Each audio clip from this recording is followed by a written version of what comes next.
नमस्कार. जीवन संजीवनी हेल्थ या ऑफिशियल चॅनलमध्ये सर्वांचं स्वागत आहे. अंगावर खूप चरबीच्या गाठी असतील किंवा माता भगिनींच्या स्तनामध्ये गाठी झालेल्या असतील तर कुठल्याही प्रकारचं ऑपरेशन करण्याच्या आधी सांगितलेला उपाय फक्त 11 दिवस करून बघा. चरबीच्या गाठी पूर्णपणे वितळून जातील. स्तनामध्ये गाठी झालेल्या असतील तर त्या सुद्धा पूर्णपणे वितळून जातील. उपाय अत्यंत साधा आहे. जी वनस्पती मी तुम्हाला सांगणार आहे ती सहजरित्या आपल्याला उपलब्ध होते. अत्यंत गुणकारी अशी वनस्पती आहे. रस्त्याच्या कडेला आपल्या सहजरित्या मिळते सुद्धा. ही वनस्पती कोणते, उपाय कसा करायचा आहे त्याच्या आधी या गाठी आपल्या शरीरावर का होतात हे आपण पाहूया. तर शरीरावर चरबीच्या गाठी होणं लिपोमा असं म्हणतात आणि ही समस्या अनेक जणांना होत असते. या गाठी या प्रामुख्याने मान, खांदा, हात, मांडी, पोट, पाठ या ठिकाणी होत असतात. या गाठीमुळे कोणताही त्रास होत नाही. असं जरी असलं तरी पुढे चालून कॅन्सर सारखी समस्या या गाठीमुळे निर्माण होऊ शकते. होतेच असं नाही, परंतु होऊ शकते. म्हणून आपल्याला या गाठी पूर्णपणे घालवणं अत्यंत महत्वाचं असतं. आणि म्हणून यासाठी जर तुम्ही दवाखान्यामध्ये गेले तर तुम्हाला एकतर सर्जरी सांगितली जाते किंवा लिम्फोसक्शन नावाचा एक उपचार प्रकार असतो. सुई त्यामध्ये टोचून त्याची साईज बारीक करतात. अशा प्रकारचा तुम्हाला उपचार सांगितला जातो. परंतु असं कुठलंही ऑपरेशन वगैरे करण्याच्या आधी तुम्हाला सांगितलेला उपाय तुम्ही करा. तुमच्या अंगावरच्या चरबीच्या गाठी पूर्णपणे वितळून जातील. माता भगिनींच्या स्तनामध्ये गाठी झालेल्या असतील तर त्या सुद्धा पूर्णपणे याने निघून जातील, वितळून जातील. तर या गाठी का होतात यालाही साधारणतः जेनेटिकल फॅक्टर्स याच्यासाठी कारणीभूत असतात.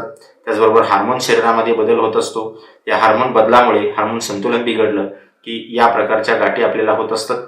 त्याचबरोबर काउंटडाऊन सिंड्रोम आहे, गार्नर सिंड्रोम आहे. अशा प्रकारचे अनेक समस्या आहेत. त्याचबरोबर विविध प्रकारचे केमिकल आता अन्नपदार्थामध्ये वापरणं या सुद्धा समस्या त्याला कारणीभूत आहेत.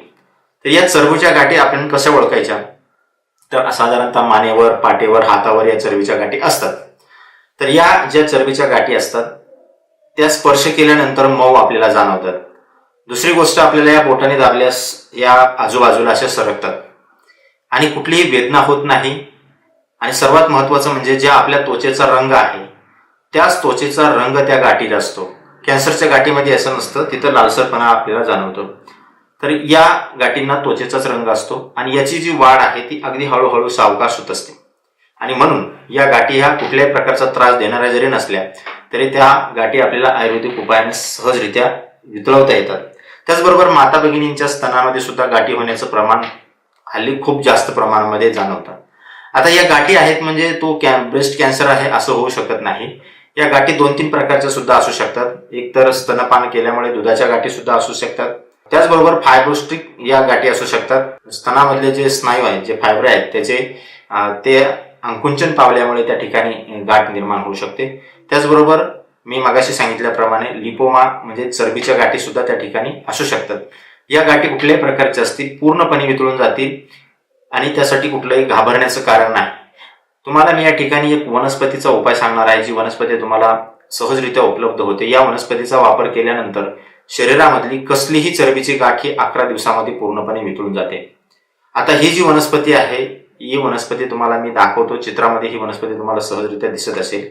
ही वनस्पती आहे पातरी. याला मराठीमध्ये पातरी, काही ठिकाणी याला पाथर सुद्धा म्हणतात. हिंदीमध्ये याला पातरी असं नाव आहे. तर संस्कृतमध्ये या वनस्पतीचं नाव आहे गोलानिका. ज्या शरीरावरच्या गोल गाठी असतात त्या वितळवण्याचं काम करते. म्हणून याचं जे गोलानिका हे नाव जे आहे ते सार्थ ठरवणारी ही वनस्पती आहे. आणि पूर्वीपासून ही वनस्पती भाजीसाठी वापरली जाते. असं नाही की ही वनस्पती खूप नवीन आहे आणि तुम्हाला ही वनस्पती परिचयाची नाही. तरी सर्वत्र उपलब्ध असणारी वनस्पती, अगदी गार्डन मध्ये सुद्धा ही वनस्पती आपल्याला सहजरित्या मिळते. तर या वनस्पतीचा आपल्याला दुहेरी वापर करायचा. या वनस्पतीचा आपल्याला त्या चरबीच्या गाठीवर लावण्यासाठी तेल पण बनवायचं आहे आणि या वनस्पतीच्या पानाचा रस सुद्धा आपल्याला घ्यायचा आहे. तर आधी तुम्हाला तेल कसं बनवायचं आहे मी ते सांगतो. तर या वनस्पतीचे 20 ते 25 पानं आपल्याला चांगल्या रीतीनं तोडून घ्यायचे, धुवून घ्यायचे, त्याला कुटून त्याचा आपल्याला एक चांगल्या प्रकारचा कल्प म्हणजे पेस्ट बनवायचा आहे. या पेस्टमध्ये साधारणतः 200 ml आपल्याला एरंडेल तेल घ्यायचे. एरंडेल तेल आपल्याकडे सहजरित्या उपलब्ध होतं. एरंडेल तेल आपल्याला 200 ml घ्यायचे. त्याच्यामध्ये या 20 ते 25 पानाचा जो आपण पेस्ट बनवलेला आहे तो त्यामध्ये टाकायचा. याला चांगल्या रीतीने उकळू द्यायचा आहे. कुठपर्यंत उकळायचंय तर या वनस्पतीची जी पानं आहेत ती पूर्णपणे या तेलातून नाहीशी होतील आणि फक्त तेल त्या ठिकाणी शिल्लक राहील अशा पद्धतीने आपल्याला हे उकळून घ्यायचंय. आणि ज्या ठिकाणी आपल्या चरबीच्या गाठी असतील त्या ठिकाणी याची हळू हाताने मालिश करायची. स्तनामध्ये असतील तरी स्तनाची सुद्धा आपल्याला हलक्या हाताने त्या ठिकाणी हे लावायचं आहे तेल आणि हळूहळू मालिश करायची. संध्याकाळी झोपण्याच्या वेळेस सुद्धा करू शकता. त्याचबरोबर या वनस्पतीची जर तुम्हाला शक्य झालं तर या वनस्पतीचे 2 ते 3 पानं सकाळी सहजरित्या आपण चावून खाऊ शकतो. याची भाजी बनवतात.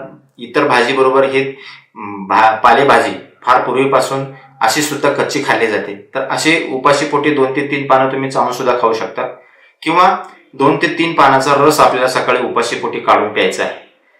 हे इतकं गुणकारी आहे की सकाळी जर उपाशीपोटी आपण याचा रस जर आपण घेतला 11 दिवस हा उपाय करायचा आहे. तेल सुद्धा तुम्हाला त्या ठिकाणी 11 दिवस लावायचे ज्या ठिकाणी चरबीच्या गाठी आहेत त्या ठिकाणी. तुम्ही जर 11 दिवस हा उपाय केला तर तुमच्या शरीरामधून चरबीच्या गाठी किंवा स्तनामध्ये गाठी असतील माता भगिनीच्या तर त्या पूर्णपणे निघून जातील. तुम्हाला कुठल्याही प्रकारचं ऑपरेशन्स किंवा कुठल्या प्रकारची ट्रीटमेंट करायची अजिबात गरज पडणार नाही. तर रस्त्याच्या कडेला असणारी ही पातर वनस्पती फार पूर्वीपासून आयुर्वेदामध्ये वापरली जाते. भाजी त्याची खाल्ली जाते. ही वनस्पती तुम्ही आणून कुंडीमध्ये सुद्धा लावू शकता. कुंडीमध्ये सुद्धा ही वनस्पती सहजरित्या येते. तर या वनस्पतीचा या पद्धतीने वापर करा आणि अशाच नवीन उपयुक्त आयुर्वेदिक माहितीसाठी जीवन संजीवनी हेल्थ या ऑफिशियल चॅनलला लाईक आणि सबस्क्राईब करा. नोटिफिकेशनसाठी बेल आयकॉनवर क्लिक करा. धन्यवाद.